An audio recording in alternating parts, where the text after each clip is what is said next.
Hello, good afternoon everyone. आज से हम लोग अपने जीएस के लेक्चर स्टार्ट करेंगे। तो जैसा कि हम सबको पता है, एसएससी में 25 क्वेश्चंस प्रीलिम्स में आपके कम आते हैं जीएस के।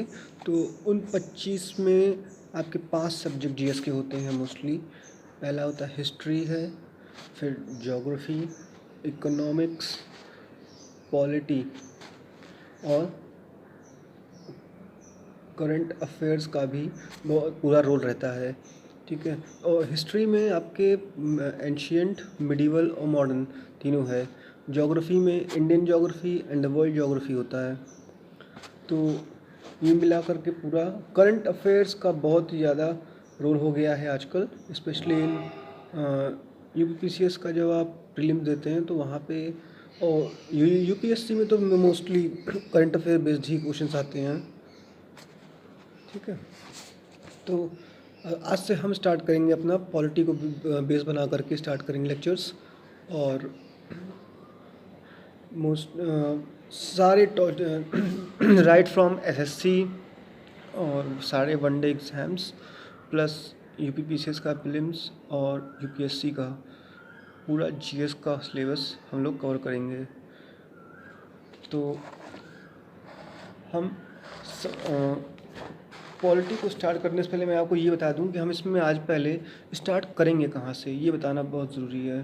तो हम संविधान के इतिहास से लेकर के आपको लोकल पंचायत तक के बारे में बताएंगे और संसद भवन की गलियारों से होते हुए विधानसभा की सुरीली हवाओं से आपका संपर्क करवाएंगे।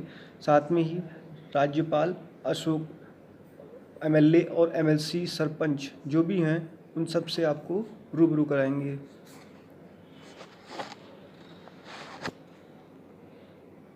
तो बात आती है कि अब इंडियन पॉलिटी का हमारा सिलेबस क्या रहेगा, जो हम तो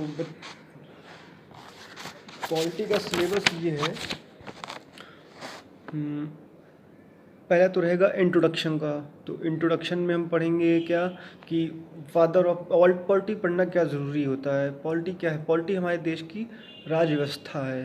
तो उससे हम जानते हैं कि हमारे देश की राज व्यवस्था क्या है, पॉलिटिकल पोजीशंस क्या क्या होती हैं, और बहुत सारे आर्टिकल्स में डिवाइड होती है, उसमें पार्ट्स हैं, शेड्यूल्स हैं, ये सब हम जानते हैं। और फादर ऑफ पॉलिटी कौन है? फादर ऑफ पॉलिटी अरस्तू को बोलते हैं।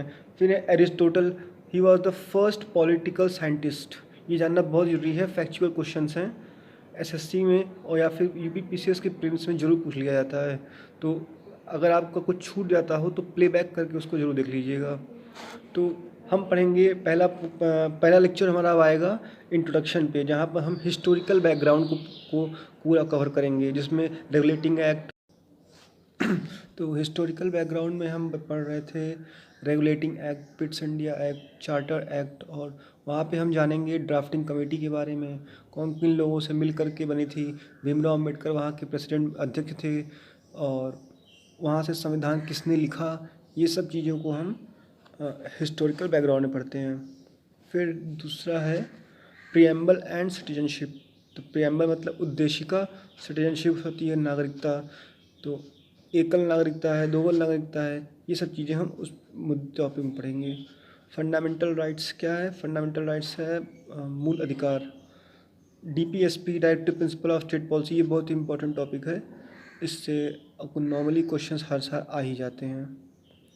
और फिर the executive and the legislature. Executive है कार्यपालिका, लेजिस्लेचर है विधायिका, और इंडियन जुडिशरी यानी भारतीय न्यायपालिका। फिर इलेक्शंस के बारे में पढ़ेंगे, निर्वाचन चयन कैसे होता है। इलेक्शन कमीशन ऑफ इंडिया के बारे में जानेंगे। Finance commission of India, FCI, article 279 होता है। ये सब चीज़ें हम उसमें वहाँ पढ़ेंगे।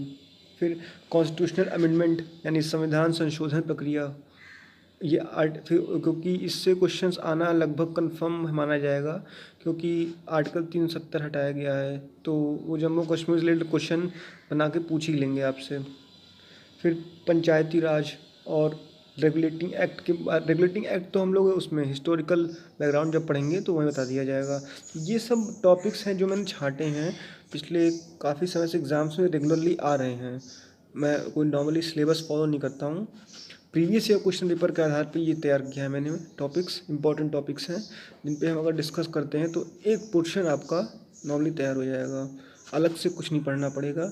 और रेफरेंस बुक की बात आती है तो मैंने तो एम लक्ष्मीकांत पढ़ा था सिविल सर्विसेज के लिए, तो आप भी उसे रेफ़र कर सकते हैं। मैग्रो हिल पब्लिकेशन की आती है, वो सही रहेगी। पॉलिटी में अब इससे ज़्यादा आपको अंत में एक टॉपिक बचता है केवल, जहाँ से क्वेश्चंस के आने की चांसेस बनी रहती हैं, वो होता है कॉन्स्टिट्यूशनल बॉडीज़, संवैधानिक संस्थाएं। इसमें से भी क्वेश्चंस आ ही जाते हैं, तो इससे ज़्यादा आपको कोई और टॉपिक्स कवर नहीं करना है।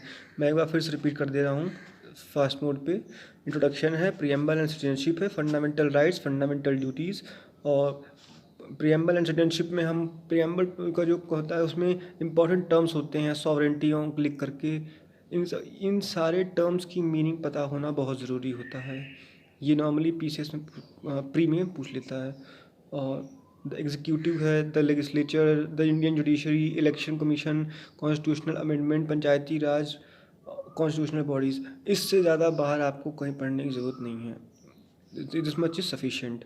ठीक है, तो अगले लेक्चर में जब हम आएंगे तो हम आपको पूरा हिस्टोरिकल बैकग्राउंड पढ़ाएंगे, हिस्टोरिकल बैकग्राउंड। और एनसीईआरटी जो होती है 9, 10th, 11th, 12th की, उसकी अलग सीरीज़ चल रही है। तो और हम जो पढ़ाएंगे वो हर एक टॉपिक पे एक वीडियो बनाएंगे, इससे ज़्यादा नहीं। अलग से कहीं से कुछ पढ़ने की ज़रूरत नहीं पड़ेगी आपको। तो stay tune with us on the our channel target Abhinandan. Thanks for joining us. धन्यवाद।